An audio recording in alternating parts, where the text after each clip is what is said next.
دەستگای خێرخوازی بەخشین بۆ جەژنی قوربانی پیرۆز بۆ هاوکاری خێزانی هەژار و کەم دەرامەت پڕۆژەی کاسەی جەژنی ڕاگەیاندووە لە درێژەی هەڵمەتەکەشدا لە شاری کەرکووک هاوکاری سەبەتە خۆراکی بەسەر 200 خانەوادەی هەژاردا دابەش کرد.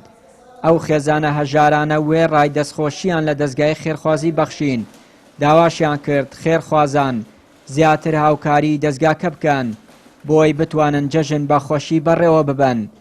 بەرپرسی نووسینگەی کەرکووکی دەستگای خێرخوازی بەخشینیش باس لە پرۆژەکانی بەخشین دەکات بۆ جەژنی قوربانی پیرۆز لە شار و شارۆچکەکانی کوردستان. شیان لێکم خوای گەورە جەزای خێریان بداتەوە. وەڵڵای ئێمە 5 نەفەرین هیچمان ناتوانین پێداویستی خۆمان تامین بکەین. 2 کوڕ ئازەبم 2 کچ ئازەبم خۆم نەخستانم خوا جەزای خێریان بداتەوە خوا لیان خۆش بێ لیان ڕزا بێ ئەوەندە من دوعان بکەم خوای گەورە ئەوەندە لیان خۆش بێ یا ڕەبی. ڕحمانی ڕەحیم دیارە لە درێژەی کار و چالاکیەکانی دەستگای خێرخوازی بەخشین کە بە بۆنەی هاتنی جەژنی قوربانەوە هەڵسا بە هاوکاریکردنی 2000 ماڵی هەژار و نەداری شار و شارۆچکەکانی کوردستان لە درێژەی ئەم کار و چالاکیانە دیارە ئێمە شۆک و نووسینگەی بەخشینی خێرخوازی کەرکووک هەڵساین بە هاوکاریکردنی 200 ماڵی نەدار و هەژاری شاری کەرکووک بۆ ئەوەی ئەمانش جەژنە وەکو خەڵکانێکی تر بەسەر بەرن بۆەوەی سفرەیخوانی جەژنیان چۆڵ نەبێ. لێرەوە من دەستخۆشی لە خێرخوازەکانەکەم خوای گەورە پاداشیان داتەوە.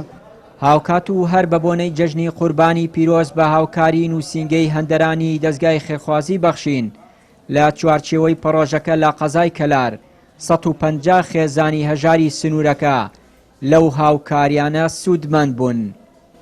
خوای گەورە لەو کەسێ لە ڕازی بێکە یارمەتی فەقیر و هەژارەدەن لە هەموو جەژنێک و لە ڕەمەزانە و لە هەموو کاتێک لەم کاتەی کۆرۆنا و لەم کاتە ناڕەحەتیە کە ئەوان فەقیر و هەژار لەبیر ناکەن و یارمەتی فەقیر و هەژارن سە زۆربەی ماڵان پێویستیان بە یارمەتیە لەم بێکاری و لەم هەژاریە خوای گەورە لیان ڕازی بێ ئینشاءڵڵا خوا بەرەکەت بخاتە ماڵیانەوە پارەیانەوە تەمەنیانەوە مادەم بۆ ئەو برایانش کەوا یارمەتی فەقیرەکان ئەدەن ئەو برا دەوڵەمانان و برا خێرخوازانن یا ڕەبی خوای گەورە لە بەڵام موسیبەت و مەقەدەر خراپ دووریان خاتووە. دەستگای خێرخوازی بەخشین لەوەتەی دروست بووە لە هەموو کات و ساتەکانە لە جژنەکانە لە مەناسەباتەکانە لە کۆسبەکانە کە هاتۆتە ڕێگەلەکەمان دەستێکی باڵای هەبووە لە خزمەتکردنی هاوناشتمانیانی هەرێمەکەمان. ئەمڕۆژ ئەوە بۆ جەژنی قوربان بە هاوکاری دەستگای خێرخوازی بەخشین و بە هاوکاری نووسینگەکانی ئەوروپا هەستاوین بە دابینکردنی سەبەتەی خۆراک بۆ جەژنی قوربان. لە دەڤەری گەرمیان ئێمە ئەمڕۆ 150 سەبەتەی خۆراک دابەشەکەین بەسەر هەتی و فەقیر و هەژاری دەڤەرەکەمانە.